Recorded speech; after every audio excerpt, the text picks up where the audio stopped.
Assalamualaikum warahmatullahi wabarakatuh. Selamat sore, saudara-saudara sekalian. Salam sejahtera untuk kita semuanya. Pada sore hari ini, kami ingin menyampaikan tentang perkembangan penanganan COVID-19 di Indonesia. Pertama, kami ingin menyampaikan update kasus harian COVID-19 pada tanggal 30 Agustus, yaitu penambahan kasus per 31 Agustus, penambahan kasus positifnya adalah 2.743 dan jumlah kasus aktifnya adalah 41.420 atau 23,7%, di mana standar dunia pada saat ini kasus aktifnya adalah 26,9%. Sedangkan jumlah kasus sembuhnya secara kumulatif ada 125.959 atau 72,1%, di mana kasus sembuh dunia pada saat ini 69,73%. Sedangkan jumlah kasus meninggal sampai dengan saat ini di Indonesia ada 7.417 atau 4,2%, di mana angka dunia adalah 3,34%. Indonesia masih lebih tinggi daripada kondisi di dunia. Selanjutnya, kami ingin menyampaikan tentang kondisi grafik kumulatif dari kasus positif, kasus aktif, sembuh, dan meninggal di 34 provinsi. Dan kalau kita lihat pada saat ini, ada 5 provinsi dengan kumulatif kasus positifnya tertinggi. Yang pertama tertinggi yaitu DKI Jakarta dengan jumlah 39.037, Jawa Timur 33.220, Jawa Tengah 13.785, Sulawesi Selatan 11.870, dan Jawa Barat 10.918. Kalau kita lihat di sini dari 5 provinsi dengan kumulatif kasus positif tertinggi, kita juga bisa bersama melihat tentang 5 provinsi dengan jumlah kasus aktif tertinggi, yaitu DKI Jakarta pada saat ini adalah 7.720, Jawa Timur 5.115, Jawa Barat 4.560, di Jawa Tengah 3.922, di Sumatera Utara adalah 2.552. Kasus-kasus aktif ini artinya masih di dalam perawatan, dan harapannya kasus yang jumlahnya tinggi ini bisa segera sembuh sehingga kasusnya bisa turun. Sedangkan 5 provinsi dengan jumlah kasus meninggal tertinggi, yang pertama adalah Jawa Timur, yaitu 2.349, DKI Jakarta 1.183, Jawa Tengah 990, Sulawesi Selatan 360, dan Kalimantan Selatan 353. Selanjutnya, kami ingin menyampaikan tentang persebaran kasus aktif COVID-19 di 514 kabupaten kota pada saat ini, yaitu kalau kita lihat ada 18% atau 93 kabupaten kota yang tidak ada kasus aktifnya. Jadi ada 93 kabupaten kota dan itu merepresentasi 18% dari seluruh kabupaten kota yang ada di Indonesia, tidak ada kasus aktifnya. Namun, ada 9 kabupaten kota dengan kasus aktif di atas 1.000, dan ini mayoritas adalah kota. Pertama adalah yang tertinggi adalah kota Semarang, yaitu 2.317, kemudian Jakarta Pusat 1.916, kemudian kota Medan 1.432, kota Surabaya 1.355, Jakarta Selatan 1.338, Jakarta Timur 1.327, Jakarta Utara 1.276, Kota Makassar 1.209, dan Jakarta Barat 1.135. Kasus-kasus aktif tinggi yang di atas 1.000 ini perlu menjadi perhatian untuk para pimpinan daerah dan petugas kesehatan tentunya, serta seluruh anggota masyarakat agar dapat betul-betul mengantisipasi ini dan mendorong agar kasus-kasus tersebut sembuh sehingga keadaannya menjadi lebih baik. Selanjutnya kami ingin menyampaikan tentang jumlah pemeriksaan per orang di tingkat nasional. Kalau kita lihat dengan standar WHO, bahwa untuk pemeriksaan per orang 1 per 1.000 penduduk per minggu, pada saat ini dengan jumlah penduduk 267 juta, kita memerlukan pemeriksaan 267.700 orang per minggu.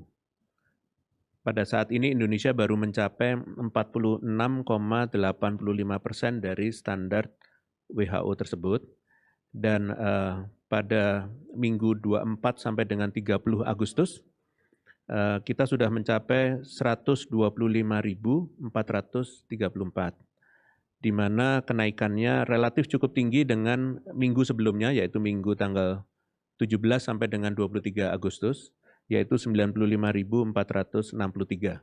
Jadi kinerja pemeriksaan laboratorium ini harapannya makin meningkat, dan pada saat ini kita baru mencapai 46,85%.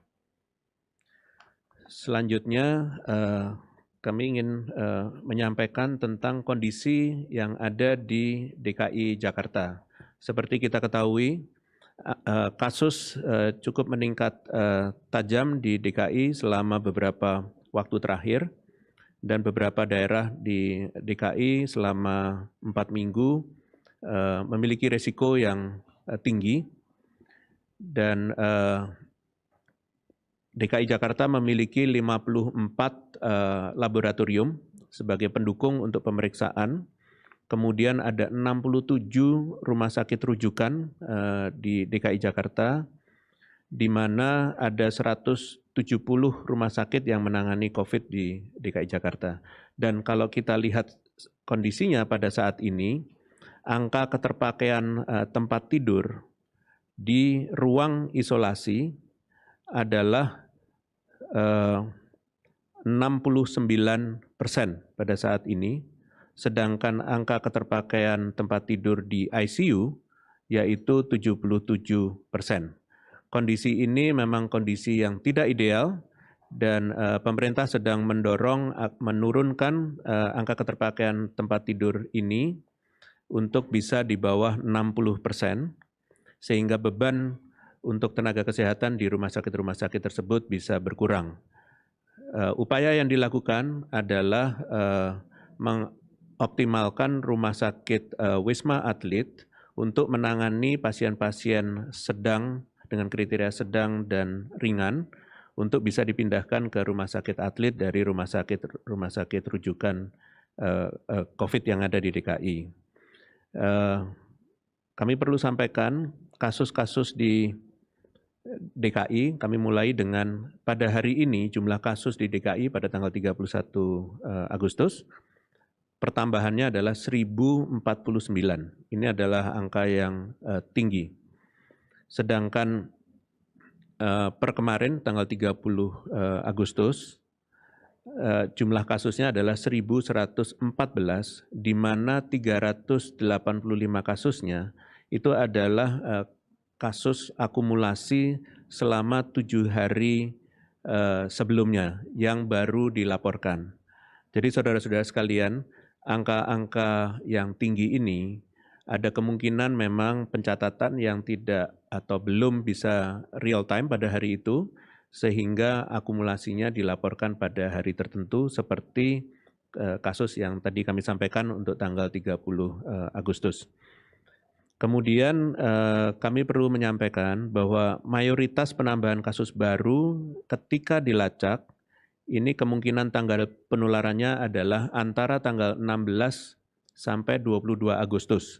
ini adalah saat liburan panjang atau long weekend dan tingkat penularannya cukup tinggi pada periode tersebut. Hal ini bisa terjadi tentunya kami perlu dukungan seluruh masyarakat bahwa kondisi pandemi masih terjadi di seluruh dunia dan kita harus tetap berhati-hati menjalankan protokol kesehatan dengan ketat kapanpun itu agar tidak terjadi kondisi seperti yang dialami oleh DKI dengan liburan panjangnya dan terjadi peningkatan penularan dan peningkatan kasus. Kalau kita lihat dari 630 kasus baru yang kemarin dilaporkan, itu adalah hasil tracing dari Puskesmas, yaitu pelacakan kontak erat yang dilakukan secara aktif oleh Puskesmas.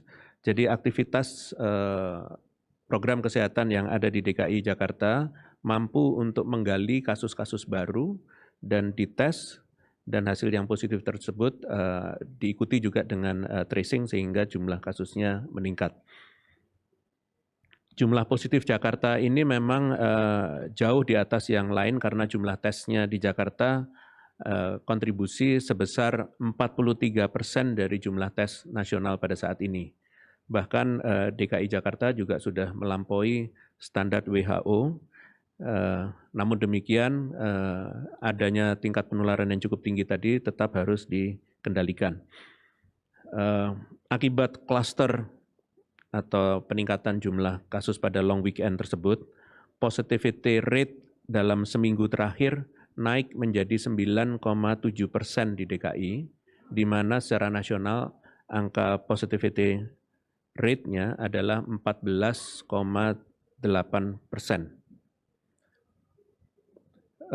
Sebagai standar WHO tentunya positivity rate-nya harus di bawah 5%.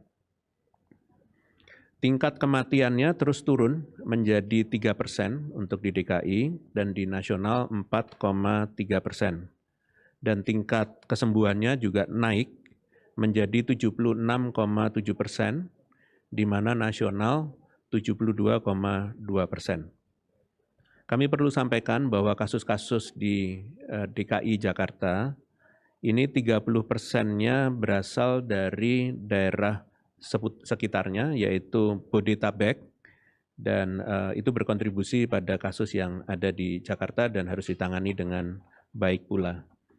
Selanjutnya, kami ingin menyampaikan tentang bagaimana cara untuk bisa mengurangi atau menekan penularan dengan baik di masyarakat, sesuai dengan instruksi Presiden nomor 6 tahun 2020 tentang peningkatan disiplin dan penegakan hukum protokol kesehatan dan pencegahan pengendalian coronavirus disease 2019, ini menginstruksikan kepada lintas kementerian, TNI, Polri, dan pemerintah daerah untuk bisa mengambil langkah-langkah penting, salah satunya di DKI ini dengan kasus yang meningkat, untuk bisa menegakkan kedisiplinan masyarakat melalui proses-proses yang mulai dari persuasif dan mungkin juga perlu menerapkan denda dan sanksi. Dan ini proses seperti ini juga terkait juga dengan policy-policy yang ada di pemerintah DKI yang terkait dengan PSBB, dan itu perlu direview. Salah satunya juga aturan ganjil genap untuk kendaraan bermotor. Dari hasil laporan yang kami terima pada saat rapat koordinasi hari Minggu malam kemarin dengan seluruh jajaran TNI, Polri, pemerintah daerah, kementerian lembaga yang terkait dengan penanganan COVID, kami lihat bahwa dengan adanya ganjil genap terlihat ada peningkatan transportasi, mobilitas penduduk, dan ini tentunya menjadi salah satu faktor yang perlu dilihat apakah memiliki kontribusi pada tingkat penularan dan bagaimana selanjutnya untuk bisa dikendalikan. Tentunya pengendalian juga dengan pengetatan di dalam pelaksanaan perkantoran, ini harus dijaga betul kapasitas kantor maksimum 50% dan tetap harus mengimplementasikan work from home sehingga tidak terjadi jumlah masyarakat yang bekerja di kantor melebihi dari kapasitasnya untuk tidak bisa menjaga jarak. Demikian pula untuk yang bekerja di kantor, usahakan adalah orang-orang yang tidak berusia lanjut dan tidak memiliki komorbid karena risiko terjadinya penularan yang ada terjadi baik dalam proses perjalanan menuju kantor, di kantor maupun kembalinya. Proses penularan klaster yang mungkin terjadi di perkantoran juga bisa diakibatkan karena aktivitas di dalam kantor, termasuk juga pada saat istirahat, makan siang, dan beribadah. Maka dari itu mohon agar tetap menerapkan protokol kesehatan dimanapun berada, termasuk di dalam kegiatan makan siang untuk menjaga jarak, karena disitulah letaknya masyarakat melepaskan maskernya. Demikian juga transportasi umum tetap ketat untuk menjaga tidak boleh ada kepadatan dan jaga jarak karena potensi untuk menimbulkan penularan. Selanjutnya, rekomendasi secara umum yaitu perlu pengawasan protokol sektoral, baik itu di perkantoran tadi sudah kami sampaikan, juga di industri. Jadi kontrol ketat di dalam protokol kesehatan di dalam fasilitas itu yang diawasi oleh masing-masing pengelola maupun pemerintah daerah. Jadi perlu ada pengontrolan yang ketat, termasuk di transportasi umum. Kemudian juga ada penguatan kontak tracing dari kasus-kasus positif, sehingga penularannya bisa ditekan, serta perlunya adanya penegakan hukum yang kaitannya dengan pelanggaran terhadap protokol kesehatan. Kami mengharapkan adanya optimalisasi dari PSBB yang sedang dijalankan agar betul-betul kasusnya bisa ditekan. Demikian hal yang kami sampaikan terkait dengan perkembangan terkini dan perhatian pemerintah terhadap kondisi yang ada di Jakarta betul-betul kita lakukan, dan tadi pagi juga ada rapat internal bersama pimpinan daerah DKI dengan Presiden Republik Indonesia dan beberapa menteri dalam rangka untuk memastikan bahwa penanganan di DKI dapat berjalan dengan baik dan kondisi peningkatan jumlah kasusnya bisa ditekan sehingga kondisi risikonya bisa terkendali dengan baik. Demikian, terima kasih atas perhatian saudara-saudara sekalian. Selamat sore. Wassalamualaikum warahmatullahi wabarakatuh.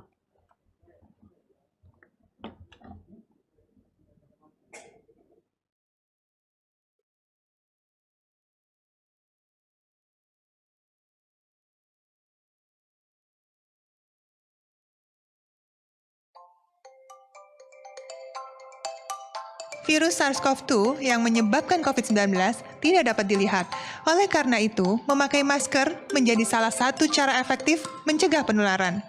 Efektivitas memakai masker dengan baik dan benar dapat menekan peluang penularan lebih dari 50%. Sebelum memakai masker, cuci tangan pakai sabun dan air mengalir minimal 20 detik. Pasang masker untuk menutupi mulut dan hidung dan pastikan tidak ada sela antara wajah dan masker. Hindari menyentuh masker saat digunakan. Masker kain dapat dipakai maksimal hanya 4 jam dan harus diganti dengan masker baru dan bersih apabila masker yang dipakai basah atau lembab. Pemakaian masker hanya efektif apabila kita menerapkan protokol kesehatan lainnya dengan disiplin. Mari berupaya agar pandemi dapat segera kita lalui. Kita pasti bisa. Salam sehat dari saya.